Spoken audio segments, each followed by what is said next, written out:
أهلا وسهلا ومرحبا بكم الناس الكل. اليوم مش نعمل بعضنا بريك الدنوني طريقة ياسر سهلة وناجحة بقدرة ربي. يطلع معنا البريك هشوش مش شارب حتى نقطة زيت. وقبل ما نبداو، كان أول مرة تشوفوا فيديوهاتي أنا رجاء ومرحبا بكم في قناتي. وما تنساوش تشتركوا فيها وتفعلوا الجرس وتعملوا جيم. وهنمشوا المقادير وطريقة التحضير.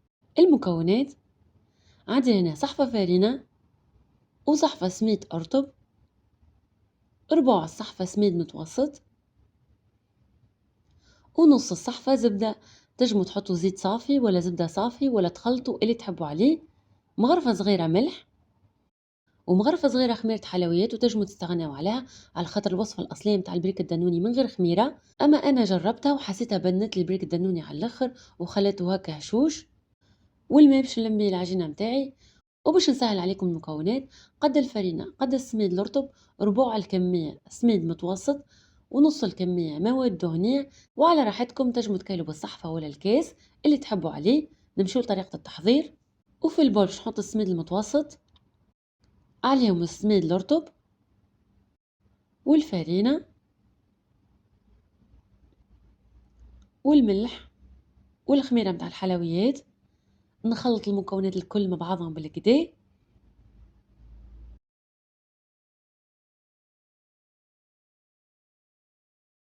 ودو باش نضيف الزبدة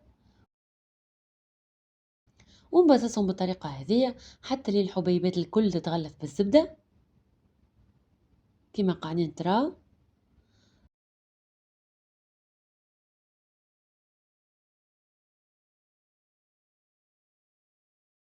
تو باش نبدا نضيف في الماء ونلم في العجينة متاعي. الماء على حسب الحاجة، ما نعجنش نلم وكاو.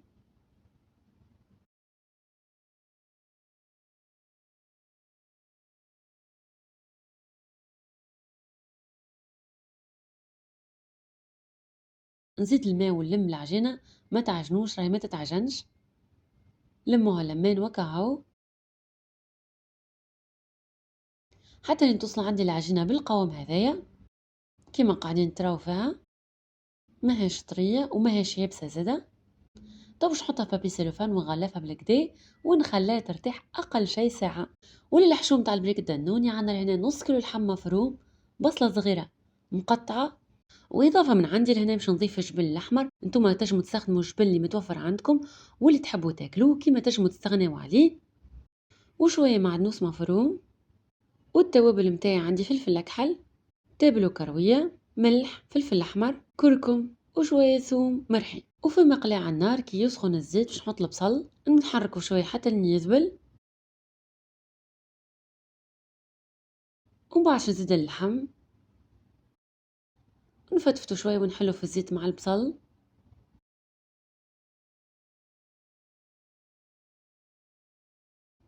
ومن بعد نحط الثوم، الكركم، الفلفل الاحمر، التابل والكرويه، والفلفل الاكحل.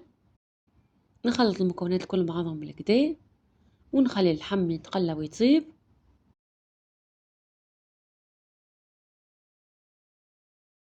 واخر حاجه باش نضيف الملح ونخلي حتى لين اللحم يتقلى وزيته يقر. وتو كيما تراو شاح الماء الكل والزيت متاعو قر واللحم طاب. شو نطفي عليه الغاز ونحطه في بول ونخليه حتى لين يبرد.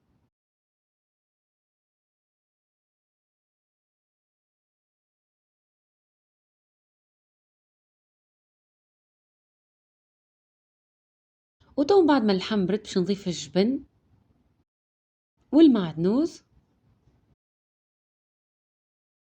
نخلط المكونات الكل مع بعضها بالكدا.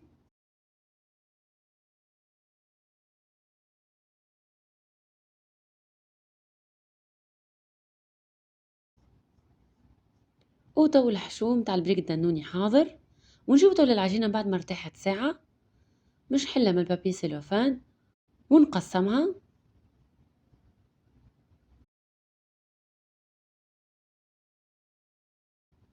ناخذ شويه والباقي نغلفه البابي سيلوفان ونخليه على جنب.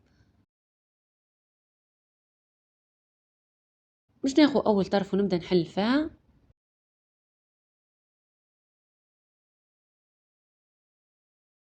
بالسمك هذا كيما قاعدين تراو.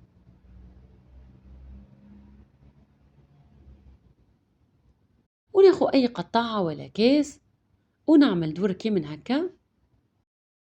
وهذا هو القالب اللي باش نستخدموه. تنجموا تعملوها من غير قالب وتنوريكم بعد كيفاش.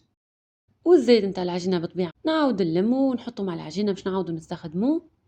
وباش ناخو أول دورة باش نبدا نحلفها بالقلقال، لازمها تجي أكبر شوية من القالب متاعي باش الحشو ما يطلعش لبرا.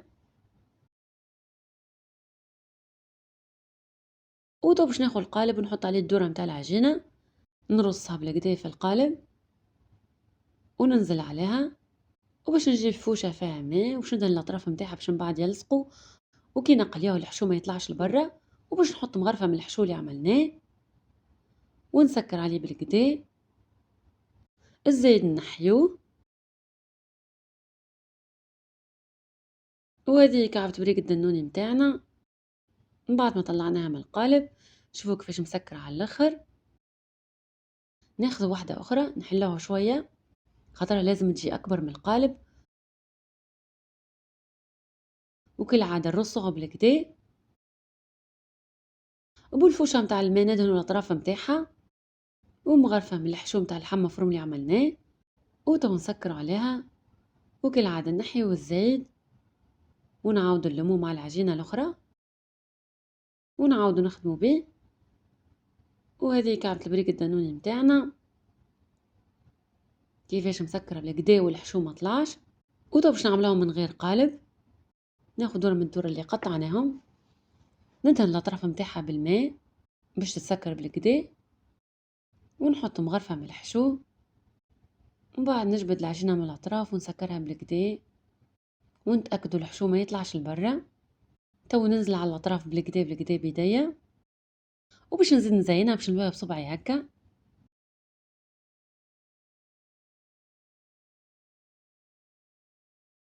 وهذه كعبة البريق الدانوني متاعنا من غير قالب حلوة على الاخر زاده.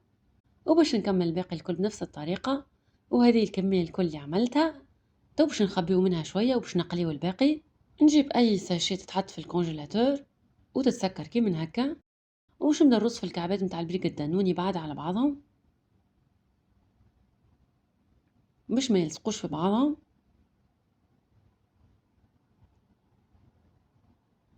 بالطريقة هذه. وباش نطلع الهواء منها ونسكرها وباش نحطها في الكونجيلاتور. وقت اللي يبدا حاجتي بها نطلع نقلاها ولا نحطها في الكوشة.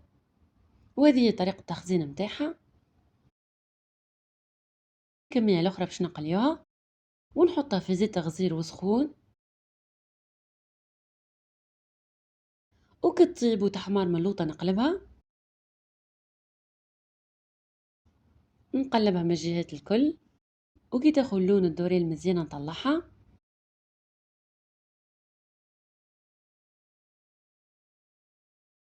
وهذه الكمية لقيناها شوفوا تبارك الله محلاه ولونه قداه جاي يهبل ويشهي مش شارب حتى نقطة زيت. والخميرة اللي حطيناها شوفوا كيفاش خلته ينفش ويطلع محلاه. وهذه من داخل كيفاش شوفوا تبارك الله قداش يشهي. نتمنى من كل قلبي تجربوها ان شاء الله تجربوها وانا ناكد لكم اللي باش تعجبكم. وعلى ما نلقاكم في وصفة اخرى ما تنساوش تشتركوا في القناة وتفعلوا الجرس وتعملوا جيم. والى اللقاء في وصفة اخرى.